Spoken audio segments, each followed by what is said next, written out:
Las personas somos como piezas de un puzzle, todas diferentes, pero solo Dios nos capacita para que encajemos unas con otras.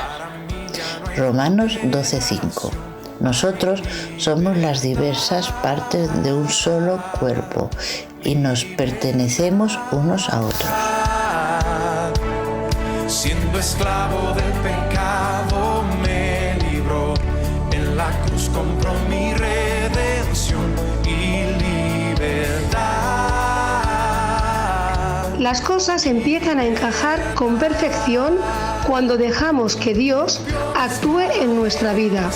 En Isaías 40, verso 31 nos dice: los que confían en el Señor encontrarán nuevas fuerzas, volarán alto como con alas de águila, correrán y no se cansarán, caminarán y no desmayarán.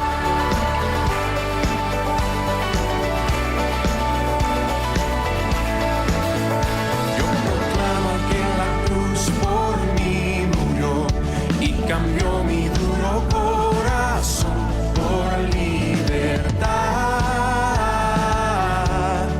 libertad. Este puzzle no se construye a la primera. Nos cuesta una vida ir probando piezas. A veces forzamos una para intentar que quepa donde no es su sitio. Y es que no depende de nosotras que encajen. En 1 Corintios 12:25 nos dice: somos un cuerpo en Cristo.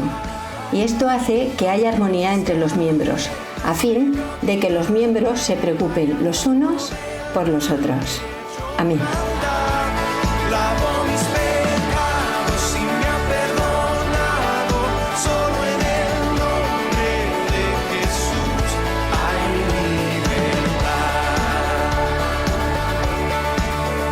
Cuando conseguimos construir un puzzle con sus piezas todas diferentes, con sus colores y matices, te sientes una persona completa. Colosenses 2:10. Vosotros estáis completos en Cristo, que es la cabeza de todo.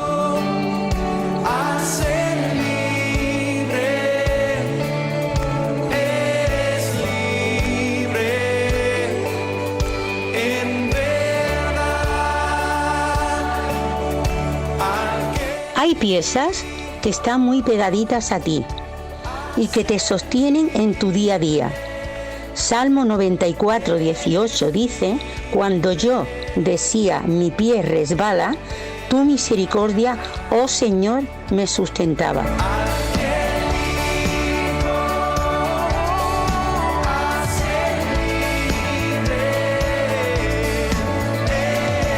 ¿Pensáis que el puzzle de la vida termina aquí?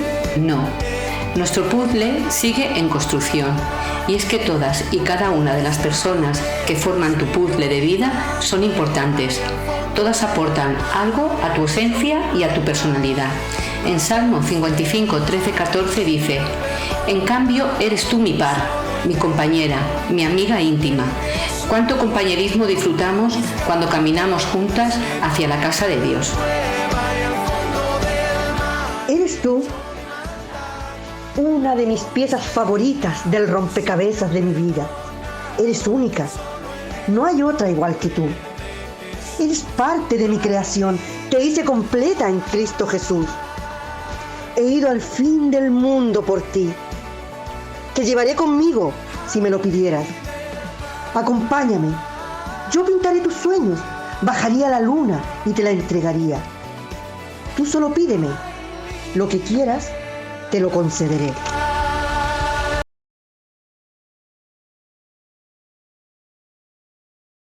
Buenos días, querida iglesia, querida familia.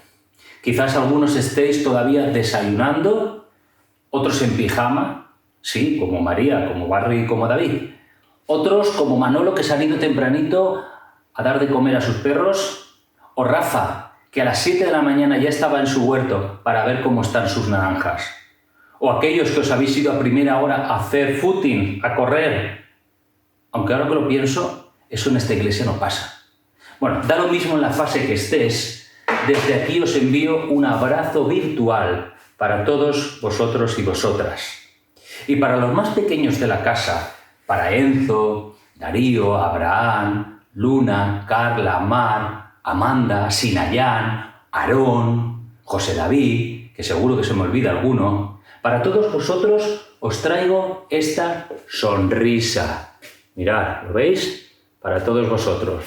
Pero por si alguna vez me olvido de alguno o de alguna de vosotros, yo siempre llevo en mi cartera una foto de todos vosotros y vosotras. Fijaros, aquí estáis todos. Retiro de iglesia del año pasado. Mira qué guapos que estáis.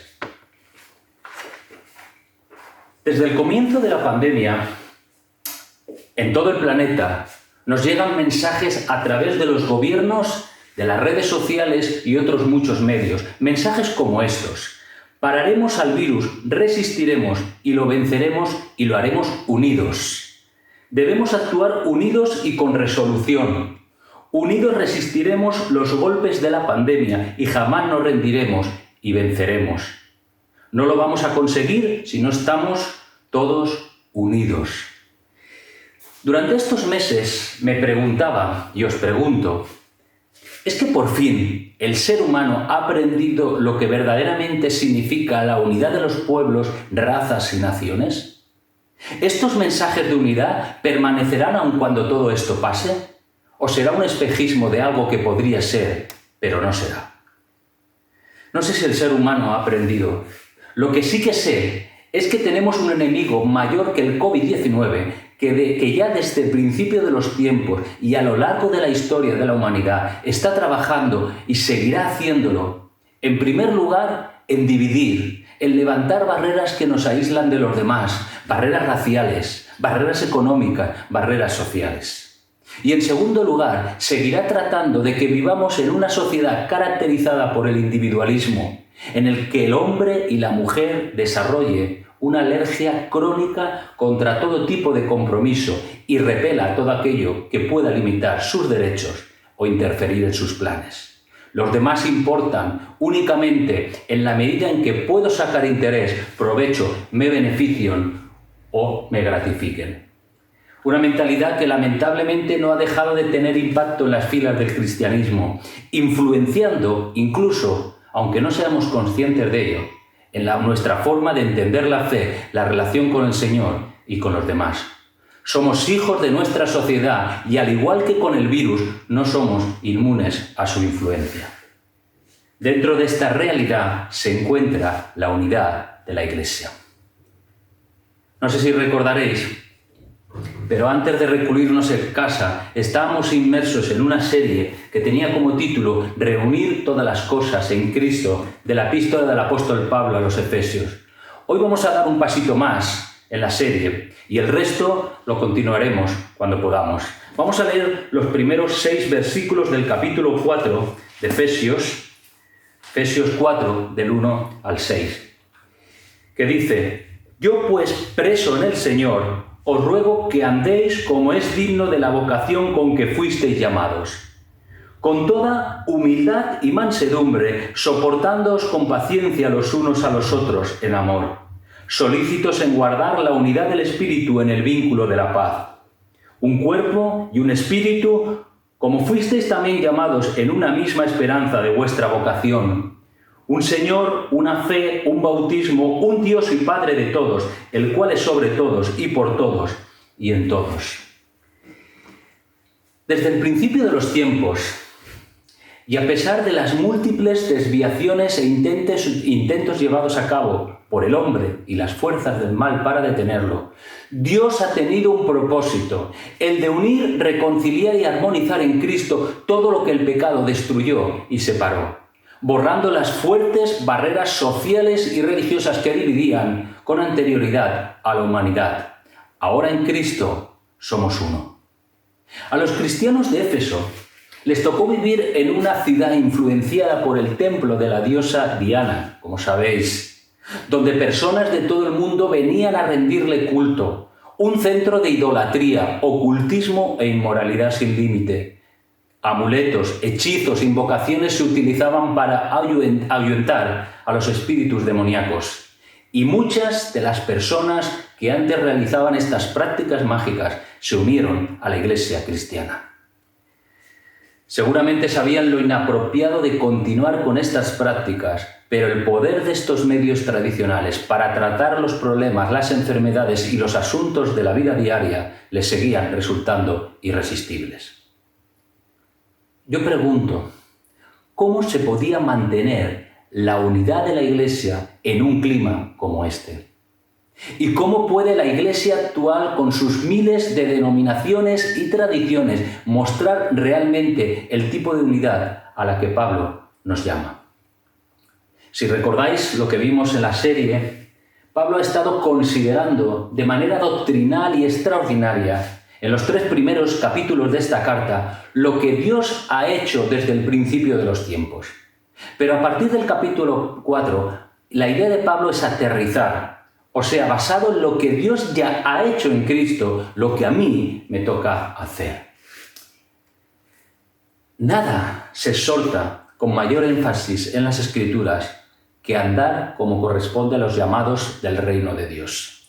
Yo pues, preso en el Señor, dice Pablo, os ruego que andéis como es digno de la vocación con que fuisteis llamados.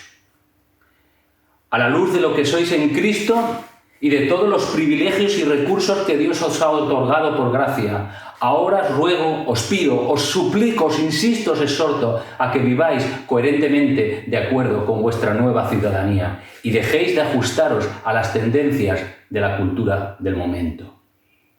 Y es que, si creemos lo que decimos creer, entonces debemos andar en esa realidad.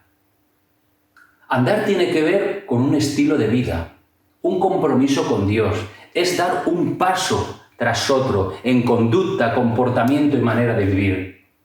Tiene que encontrar su expresión todos los días, en todos los lugares, en todas las circunstancias y situaciones, incluso como la que estamos atravesando.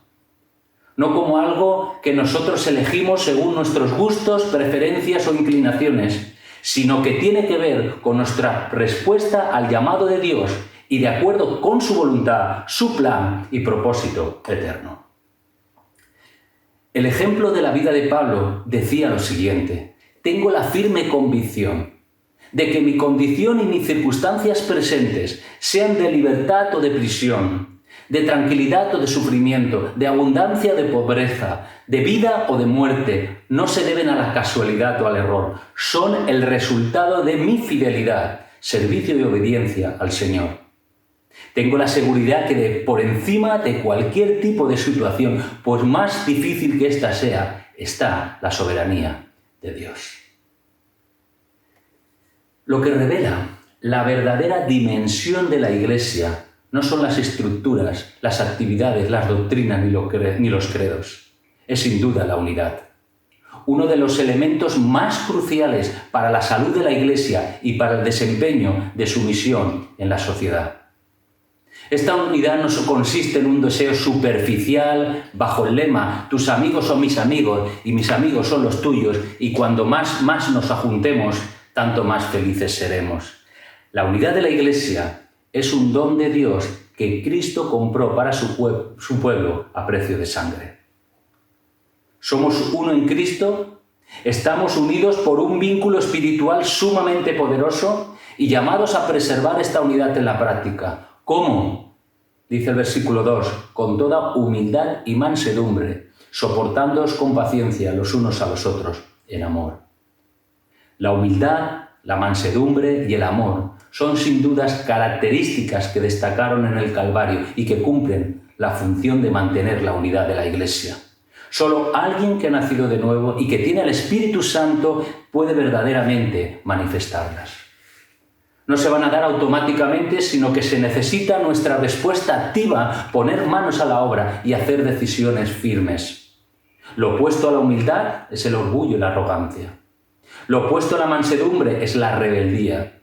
Lo opuesto al amor es el egoísmo. Orgullo, rebeldía y egoísmo. 3 características de nuestra vieja naturaleza. Dios, te doy gracias porque no soy como los otros hombres, ni aun como este publicano, dijo el fariseo. Pocas cosas hay más destructivas en la vida de la comunidad que el orgullo y la arrogancia, que hacen que una persona se considere superior a los demás, menosprecie a los que son diferentes, tenga envidia del que prospera, reclame sus derechos y considere su punto de vista, sus preferencias y su manera de hacer las cosas como la más correcta. Y su resultado produce división. La rebeldía produce en nosotros desobediencias, discusiones, enojos, ofensas, peleas, enemistades, y su resultado produce división. Y el egoísmo, que quiere ser servido en lugar de servir, busca su propio interés, y su resultado produce división. Andar como es digno de la vocación con que fuimos llamados tiene que ver con darle fin a esa vieja persona orgullosa, rebelde y egoísta que ya fue crucificado con Cristo y vivir en humildad, mansedumbre y amor. La humildad no está de moda y en los días antes de Jesús se consideraba una cualidad despreciable, cobarde, servil e innoble. Sin embargo, el cristianismo la colocó a la cabeza de todas las virtudes. Jesús dijo que los ciudadanos de su reino son los pobres en espíritu, aquellos que saben espiritualmente que están en bancarrota, aquellos que saben que no tienen nada que presentar delante de Dios para ser aceptados por Él. Y su resultado produce unidad. Aprended de mí que soy manso y humilde de corazón y hallaréis descanso para vuestras almas, dijo Jesús. El manso no exige sus derechos, sino que con facilidad los cede para el bien del otro. Obedece y alaba a Dios aún en la adversidad. Acepta sus limitaciones, sabe esperar, mantiene su temperamento controlado y antepone los intereses del reino de Cristo y los intereses de los demás por encima de los propios. Y su resultado produce unidad. La humildad y la mansedumbre proviene de haber visto el amor de Dios cuando estabas muerto en tus delitos y pecados. Proviene de haber entendido que tú no buscaste a Dios, sino que Él te buscó a ti por el puro afecto de su voluntad. La humildad y la mansedumbre surgirá en un corazón cuando tengas claro lo que eras y lo que hoy eres por la gracia de Dios. Surgirá en tu corazón mientras más consideres que estos pensamientos, palabras y acciones merecían la justa ira de Dios y que la única razón por la cual no sigues en la condición en la que estás es por el gran amor con que Dios te amó y te dio vida. Si quieres florecer en estas virtudes, solo es posible en un ambiente saturado del amor. Sobre todas las cosas, vestidos de amor, que es el vínculo perfecto, dice Colosenses 3:14. El amor al que Pablo nos invita es esa cualidad de la mente y del corazón que impulsa a dar sin esperar, a buscar siempre el mayor bien posible de todos, sean como sean y aun al costo del sacrificio personal. Y su resultado, ya lo sabéis, produce unidad. Pero la virtud que prolonga la humildad, la mansedumbre y el amor y las hace permanente es la longanimidad o paciencia, como la capacidad de ser herido una y otra vez sin quejarse. Es alguien que no se da por vencido ante ninguna desgracia o sufrimiento, sino que persevera hasta el fin. Pero claro, como cuando vamos de senderismo, no todos vamos a la misma velocidad, ni estamos en el mismo punto del camino. Hay que ser pacientes con los más débiles, con los que caminan más despacio o se distraen con facilidad. Quisiéramos que todos tuvieran nuestra pasión, nuestro entendimiento, nuestro compromiso, pero la realidad no es así. En el pueblo de Dios, cada uno de nosotros tenemos nuestras fortalezas y debilidades. En la variedad de personas sumamente heterogéneo que compone la Iglesia, ¿qué es lo que tenemos en común? Dice el versículo 4, un cuerpo y un espíritu, como fuisteis también llamados en una misma esperanza de vuestra vocación, un Señor, una fe, un bautismo, un Dios y Padre de todos, el cual es sobre todos y por todos y en todos. 7 realidades eternas que todos los creyentes compartimos y que son sumamente superiores a las que nos diferencian, como es la raza, el color, la nacionalidad, la cultura, el temperamento, la lengua. Y es que, en lo verdaderamente importante, ahí somos idénticos. La Iglesia vive su vocación cuando es un solo cuerpo, cuando tiene un solo espíritu, cuando mantiene una sola esperanza, cuando se somete a un solo Dios. Fuimos bautizados en el cuerpo de Cristo y profesamos una fe, y tenemos un solo Dios y Padre de todos. Para los efesios, convertirse en cristiano y ser parte de un solo cuerpo y un solo Dios y Padre implicaba una renuncia a numerosos espíritus y a todos los llamados dioses y diosas. Era reconocer que Artemisa no era la señora, aunque se la aclamase como tal.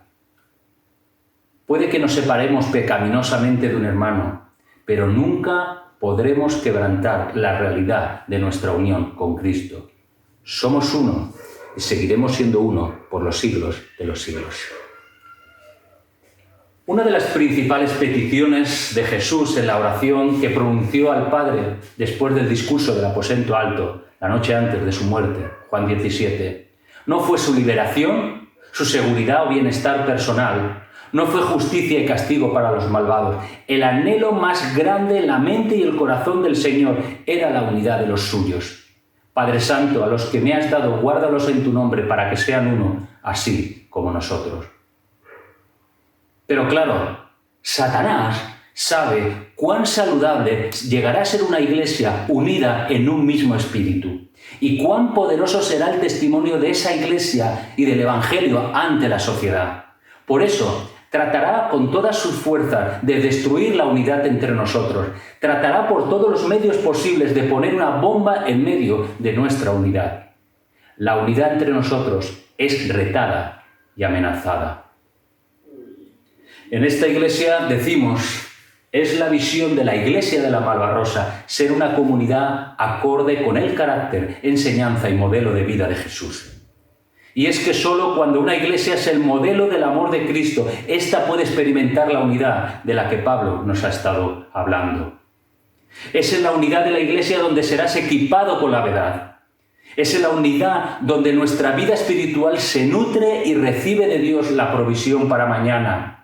Es en la unidad que se nos provee del cuidado que necesitamos, el apoyo personal y familiar, el soporte en las crisis, la alegría en los momentos de victoria, nuestro refugio y refrigerio.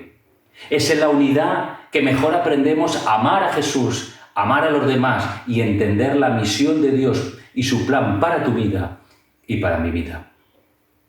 Somos un pueblo llamados a cumplir una vocación y ahora más que nunca, desde la distancia, estamos en la responsabilidad de tomar muy en serio los pasos de aquel que no vino para ser servido, sino para servir. Porque una iglesia que anda en unidad es efectiva y atractiva y se vuelve deseable. Convertirnos en ese lugar donde la gente encuentre aceptación sin importar su situación, su pasado, contexto cultural, racial o económico. Donde la gente diga, hay algo que está sucediendo en esa iglesia que no sucede en otro lugar. Que Dios nos ayude a presentarle a Cristo en el día glorioso de su venida, una iglesia que sea digna y merecedora de Él. Querida iglesia, querida familia, que así sea.